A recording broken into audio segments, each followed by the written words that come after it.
What if the reason you cannot call upon power is not because it is absent, but because you do not recognize where it is?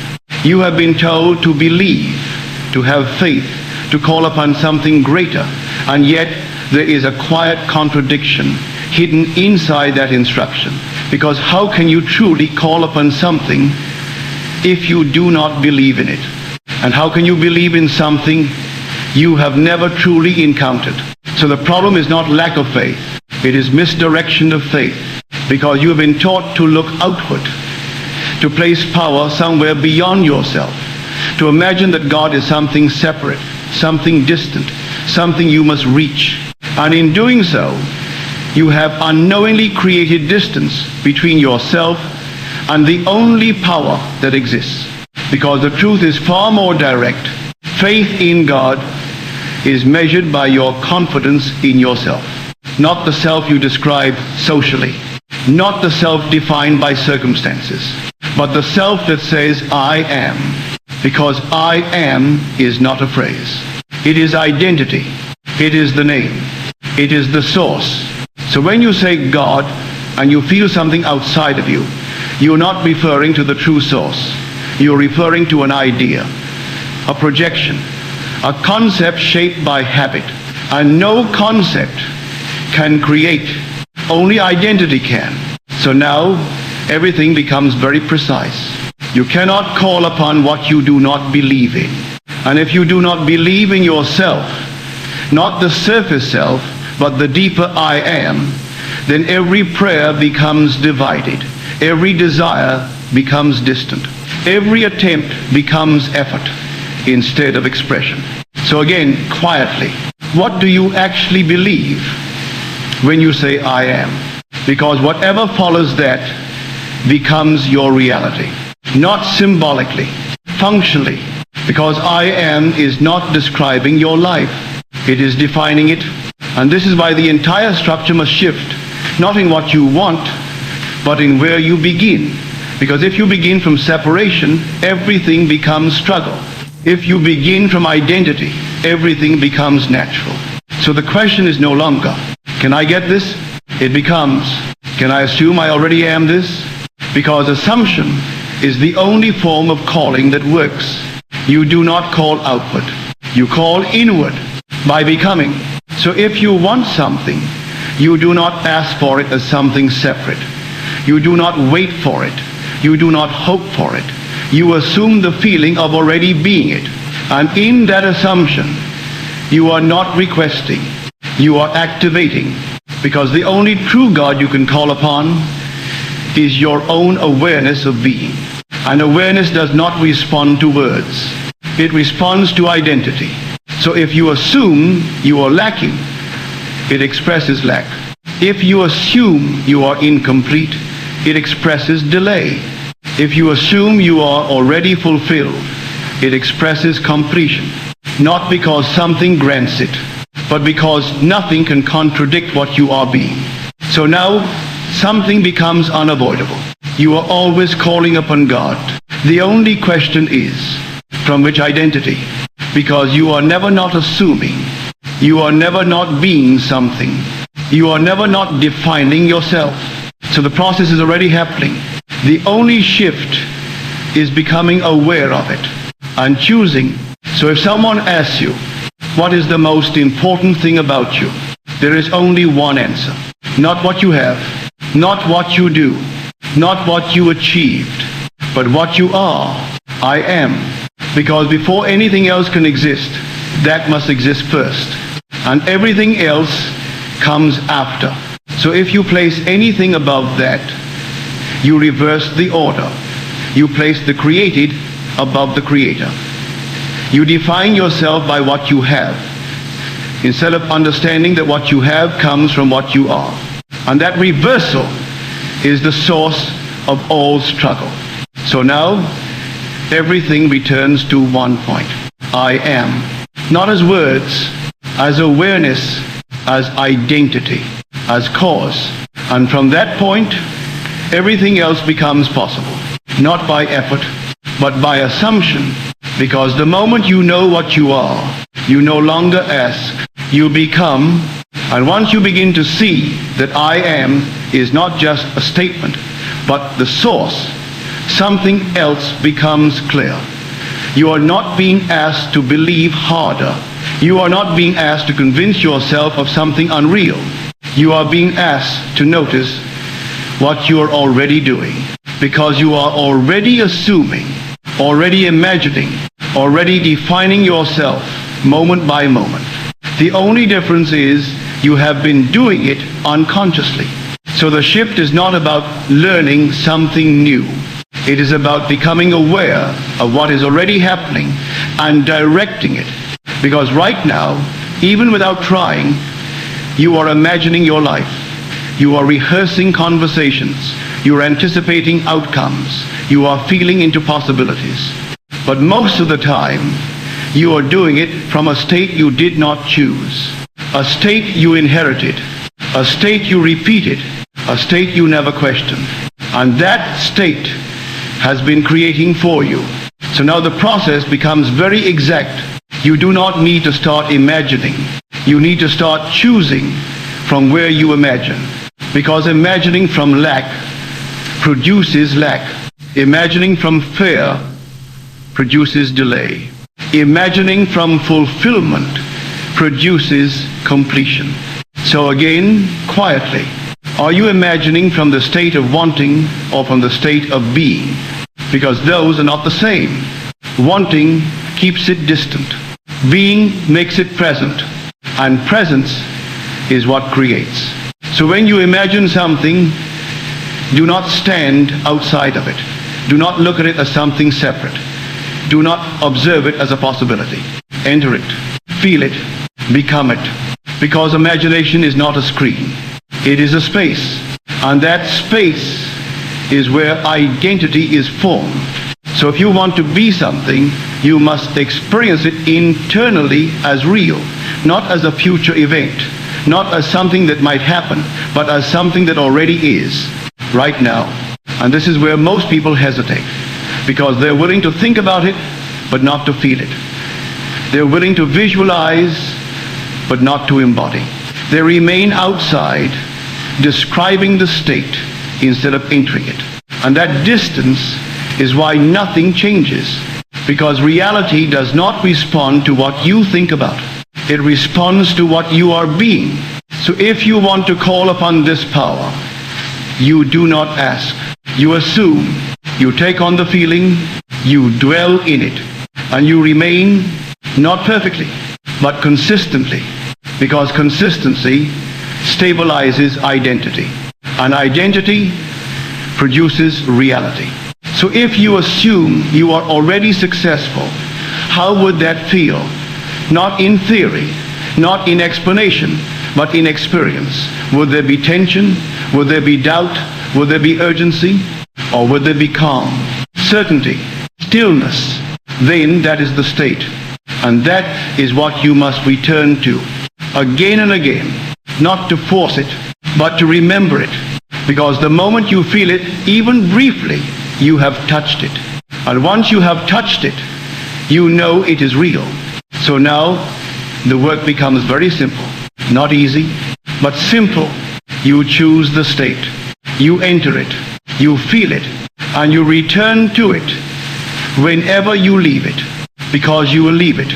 At first, through habit, through reaction, through old identity. But leaving is not failure. Not returning is. So each time you notice you have drifted, you come back. Not with frustration, not with judgment, but with awareness. Because awareness is what allows you to shift. And every time you return, you strengthen the state. You make it more natural, more familiar, more real. Until one day, it no longer feels like something you are doing. It feels like who you are. And when it feels like who you are, it no longer requires effort. And when it no longer requires effort, it becomes reality. And as this becomes clearer, another layer reveals itself, one that most people overlook completely. Not about how to imagine, but about what you are constantly accepting as true. because you do not live from what you occasionally assume. You live from what you repeatedly accept without questioning.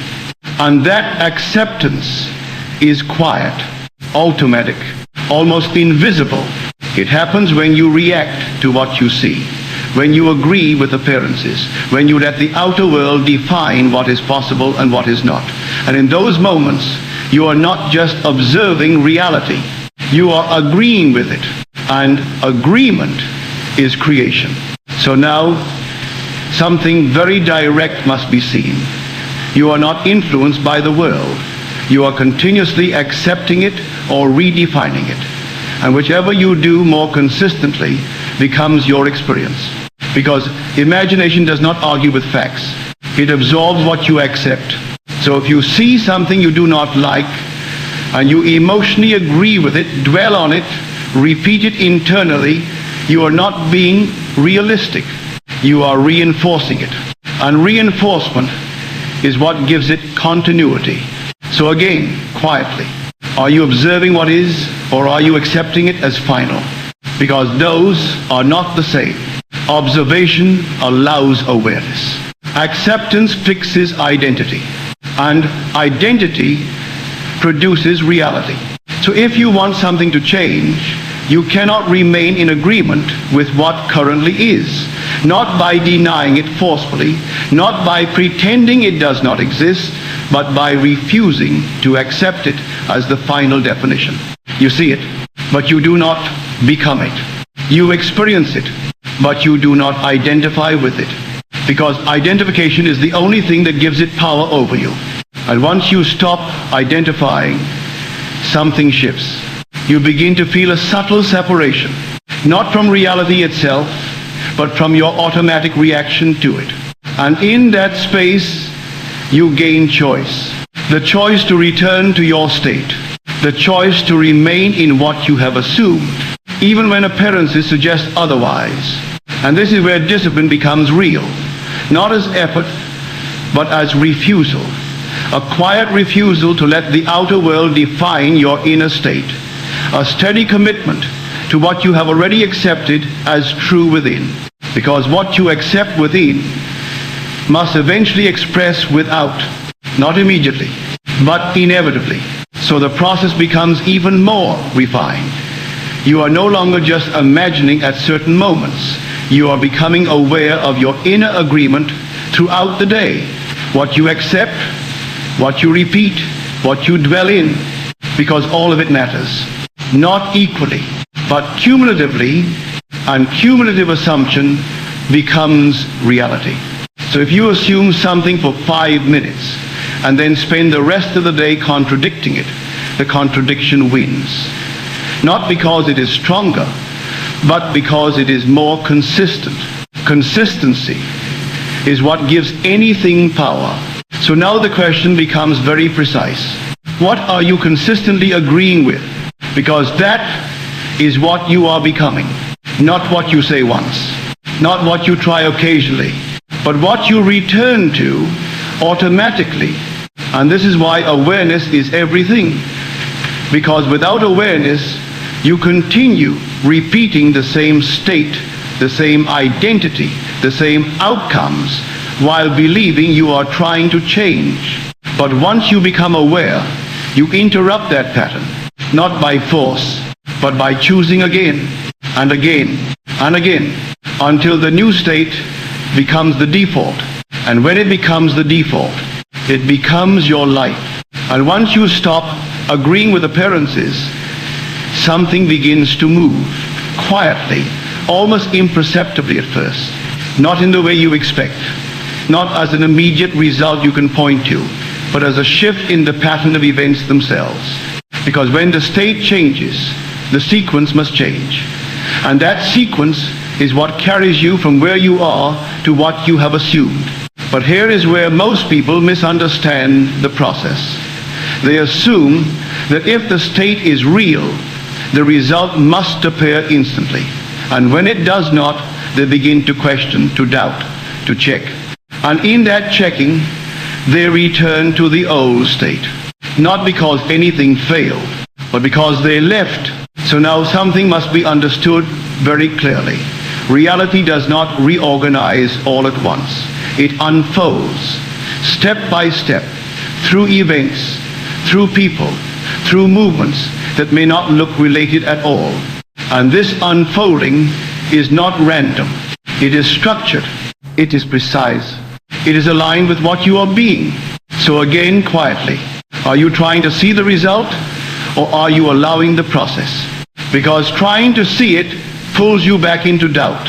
Allowing it keeps you in the state. And the state is the only place where creation happens. So when something happens in your world, do not rush to judge it. Do not immediately label it as good or bad, progress or failure, because what you are seeing may not be the end. It may be the path, and the path rarely looks like the destination. In fact, it often looks like the opposite, because it is rearranging what was to match what now is within you. And rearrangement can feel unstable. But instability is not failure. It is movement. So if something unexpected happens, pause. Do not react automatically. Do not fall back into old interpretations. Instead, return to your state. Remain in what you have already assumed to be true, because what you are experiencing is not contradicting you. It is aligning, but alignment does not always look comfortable. So the discipline now is not in imagining. It is in remaining while things shift. Because this is where most people turn back. They see something unfamiliar, something uncertain, something that does not match their expectation, and they retreat. They return to what feels known. They return to what feels safe. But what feels safe is often what is familiar. And what is familiar is what you are trying to change. So if you return to it, you reset the process. Not consciously, but inevitably. So the instruction becomes even more refined. Do not judge the unfolding. Do not interfere with the sequence. Do not try to control the path. Remain in the state and walk. Because walking does not require understanding every step. It requires trust in direction. And direction is already determined by what you are being. So if you remain in the end, the path will form beneath you, not ahead of you, beneath you, step by step, moment by moment, without needing to see the entire picture. And this is where something deeper begins to stabilize. Not belief, not hope, but knowing, a quiet knowing that does not need proof, because it is not based on what you see, but on what you are. And what you are does not need confirmation. It expresses. So if you can remain, even when things are unclear, even when events seem disconnected, even when nothing appears to change, something inevitable happens. The sequence completes. The alignment finalizes. And what you assumed appears not as something new, but as something that was always forming from the moment you remained. And if this still feels distant, something you understand but have not yet proven, then you are standing exactly where the shift must happen. Because there comes a point where you stop asking whether this is true and begin testing it as if it is. Not casually, not once, but with a kind of quiet persistence that does not depend on evidence. Because evidence comes after, never before. So now the process becomes even more grounded. Not philosophical, but practical. You take something specific, not vague, not general, something real to you. And instead of hoping for it, instead of analyzing how it might come, instead of questioning whether it is possible, you do something much simpler. You assume it is already done, not intellectually, but experientially. You place yourself inside the result. You feel what it would feel like if it were already true. You allow that feeling to settle, not as excitement, not as intensity, but as something natural, something obvious, something that does not need to be explained. And then you return to it again and again, not to force it, but to stabilize it, Because stabilization is what turns imagination into identity. And identity is what reality reflects. So if you take a scene, something short, something clear, and you repeat it internally, not as repetition of effort, but as a return to feeling, something begins to change. Not outside at first, but inside. The scene becomes familiar. The feeling becomes easier. The state becomes accessible. And once it becomes accessible, it becomes natural. And once it becomes natural, it becomes yours. So again, quietly, are you visiting the state or are you living from it? Because visiting creates distance. Living removes it. And distance is the only reason things feel delayed. So if you only enter the state occasionally and spend the rest of your time identifying with the opposite remains dominant. Not because it is stronger, but because it is more consistent. Consistency is what gives any state authority. So now, the work is not in intensity. It is in return. Returning to the same feeling. Returning to the same identity. Returning to the same assumption until it no longer feels like something you are doing. It feels like who you are. And when it feels like who you are, something shifts. You no longer need to remind yourself. You no longer need to recreate the scene. You no longer need to check whether it is working. Because you are no longer trying to become it. You are it. And from that point, something begins to unfold naturally. Actions feel different. Decisions become clearer. Opportunities appear without strain. Not because you force them, but because they align with what you now are. And this is where the bridge begins to complete itself. Not through effort, but through correspondence. The outer world begins to mirror what has already stabilized within you.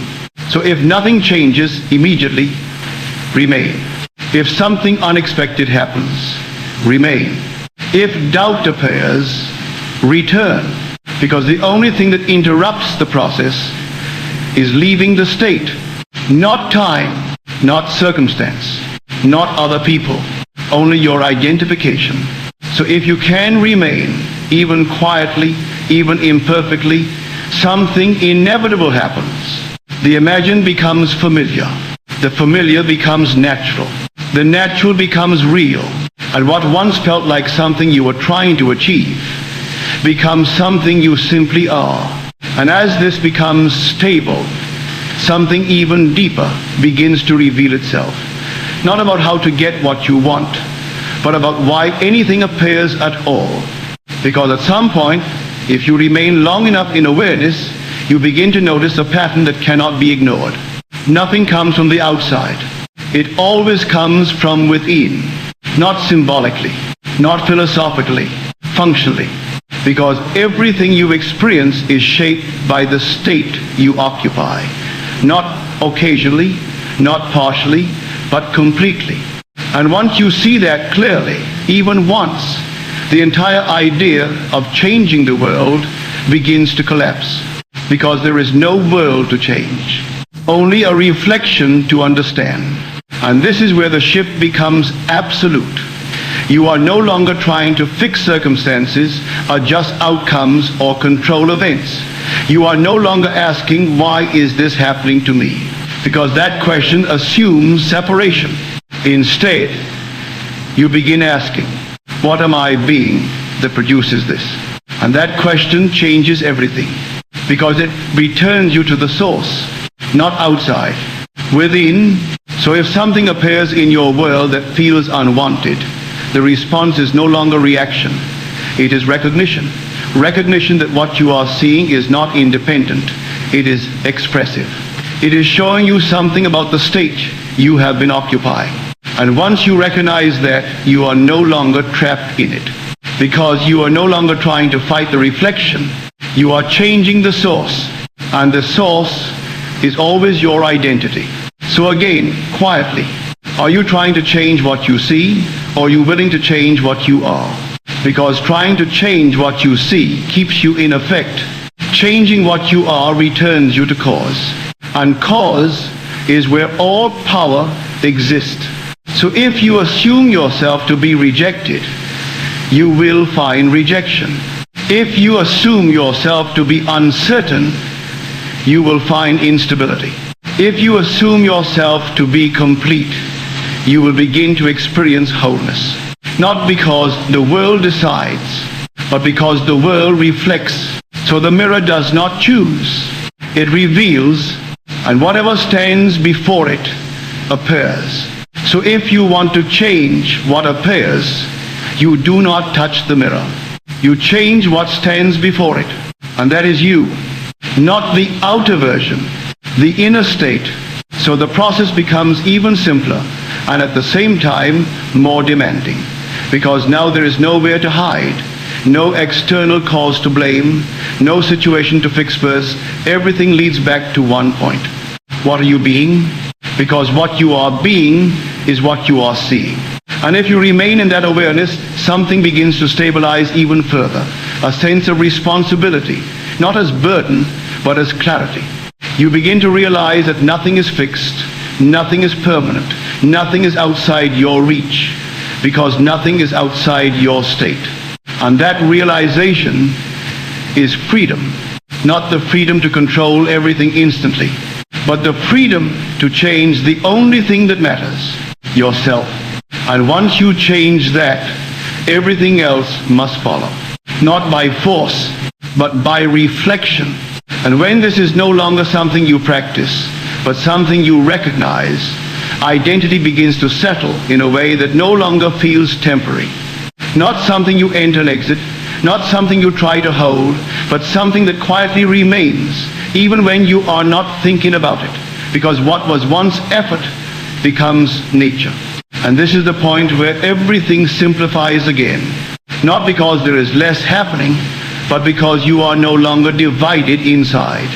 You are no longer one part of you trying to convince another. You are no longer imagining during certain moments and doubting during the rest.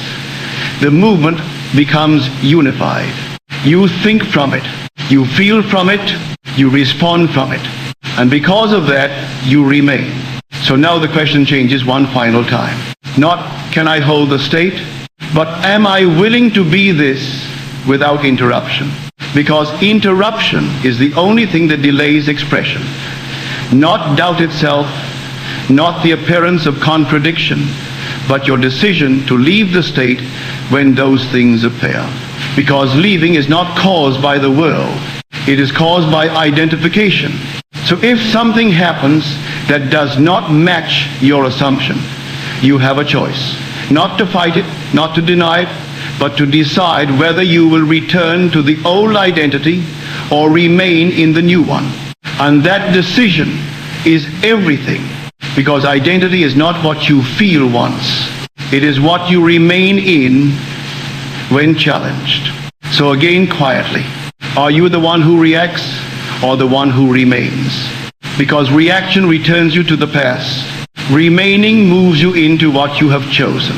And once you begin to remain more than you react, something shifts permanently. The state no longer feels fragile. It no longer feels like something that can be easily lost. It becomes stable. Not because nothing happens, but because you are no longer moved by everything that happens. And that stability is what gives it power. Because power is not intensity. Power is consistency.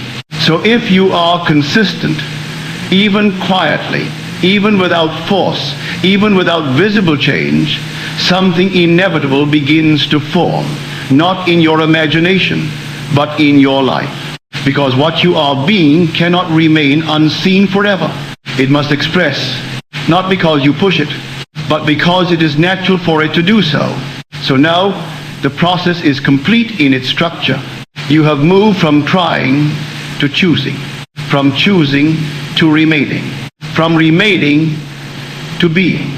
And being requires nothing else.